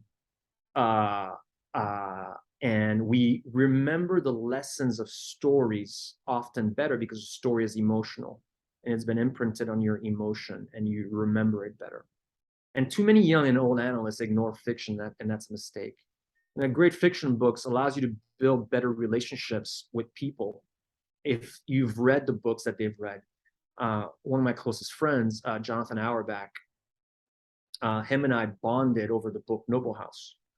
And this is after years of us, or at least of him staying away from me, even though we were introduced by a very good common friend, right? But once we figured out our love of the book Noble House, that was the start of our relationship. And last, learning projects. Now, learning projects, when you take time and resources and apply it to fields adjacent to investing, that will give you helpful mental models that could be applied to investing. So fields such as military, intelligence, sports. Right now, one of my things is to learn from movie producers and movie directors. Fascinating. And again, learning projects can last for months and are best when you include others. Once you've learned something, it's very important to then take questions and call the people in those fields. One of my investors came because I was doing a learning project, ended up cold calling him, asking questions, and we stayed in touch. And eventually he asked me about my fund and then invested. So you have to be strategic about your learnings. And I don't say that it should be hours. You know, I think I spend 6-7 hours a week, which is about, you know, maybe 10% of my time on these sorts of learning projects currently. And like I said, currently I'm doing movie directing and producing and also writing. So that's the conclusion. I think it's important to remember that learning is behavioral change. If you've learned anything from me today, take something and then go and behave and have your way of behaving changing somehow for the better and testing it out. The second thing is, it's not a destination, okay? It's a process and it's a journey. There's no such thing as not learning. You're learning all the time. And then last, remember, our business is fun. Okay? We're given an opportunity to compete with our minds, speaking to some of the smartest people in the world and to learn from them. And it's fun. So that's the Yeah, presentation. I love that. And make sure to look me up and anywhere that you can find me on LinkedIn or other places to ask me questions. I want to make sure that do you have questions for me, Frederick? Yeah, no, I think this was terrific, and I totally agree that um, with your bias towards action and actually changing behavior, not just learning for its own sake. Although, of Correct. course, you want to learn and you want to study, but then ideally you implement it. And I think, right, Charlie Munger has this great quote of the most successful business people he knows, or what he calls the learning machines. And then if you look at Munger specifically as a person, he might be somebody who sits in a chair and just like reads one book after another and learns primarily through reading, but that doesn't mean that's the right approach for everyone, right? And I think what you're emphasizing is a lot of this. Okay, there's a lot of noise. How do you learn socially? How do you build networks? How do you make it Right. fun versus just saying like, oh, I have to learn all this stuff? Like, no, it should be a fun and creative process. So I think those were very valuable takeaways for me. What I did want to ask you about is the beginning of the presentation, right? You're kind of outlining the challenges for the analyst, and now the analyst is saying like, okay, I've got all these things I want to learn, and I'm aware of these things, but I might be the only person in an organization who's just kind of seen this and who gets some ideas out of it. How do you think about people implementing this when they're in a hierarchy, right? And they have their PM who may or may not subscribe to the same ideas. Like, how do you have these conversations in terms of practice and doing more reps and like implementing some of these ideas? Like, you just approach your PM, or how do you go about that? So approaching your PM. And by the way, first you should select a PM that's into learning. When you're interviewing a PM, it's going to be very apparent early on if he's a learner, if he's a not learner. There's going to be book recommendations. There's going to be suggestions. There's going to be teaching. There's going to be the kind of questions he asks. I have a saying to always meet a person that a question or a book introduces you to. And it's very important to first select a guy that's a learner, because if you're a learner and you're working with guys that are not learners, you're going to be banging your head against the wall. So I would say that's the first thing. The second thing is teach things to your analysts, peers, and teach things to your PM. You want to add value to your peers and don't expect credit for it. My next memo is about Julian Robertson. So I'm going through all of my anecdotes that I've picked up over the years. And there were two guys inside of Tiger in the 90s. One of them was Andreas Alverson, and the second guy, he shall remain unnamed. But if you were a young analyst, you went up to Andreas and said, hey, I really like this idea, and I want to pitch it to Julian. Andreas would say, look, let's work on it together. I'll help you shape the idea, show you, point you in the right directions, the strengths and weaknesses of the ideas and the process that you should take, and so on. And then once you're ready, go and pitch it to Julian. And that analyst would go and pitch it to Julian, and Julian wouldn't even have a clue that Andreas had pushed this guy forward, right? The other guy would take the idea and speak to Julian and say, I spoke to so-and-so. He's got an idea. I think the idea is okay, but it's not really fine-tuned yet. I'm going to help him fine-tune it, right? And then they would go and do that. And that young analyst never really got the full credit from Julian, right? Yeah, Now, what's yeah. interesting is today, guess which guy is actually the wealthiest and the most successful, the fund managers. And by the way, the second guy is also very successful, but again, doesn't matter. It's Andreas, right? So you want to be that guy. You want to Yeah, have a makes sense. cultural impact on your business. So be the teacher. Of course, not everybody's going to learn. People are going to find you preachy and all, but you will find the guys that be like, you know what, that was actually thoughtful. You did add value to me. And part of becoming a partner in the business, which should be the goal of any analyst, is to have a cultural impact on the business. And to do that, you have to have an impact on the values and the rituals of the business. So I would say that's that. If you don't have that, you have to go outside. You can't share information of your business, but as much as you can, find peers and mentors and groups on the outside that actually can help you with that. Makes sense. All right, this was terrific. I think people are going to find a lot of ideas in this. I hope so. Thanks a lot for sharing. Of course. It's And all listen, amazing. thanks for having me. And again, thank you for your work. I think you make the market more efficient by teaching things, the things that you're writing and learning about. So, Learning a in a lot way that's from bad, you. but I Yeah. learn a lot from it. I learn a lot from it, and thank you. Yeah. Thank you. All right, let me see.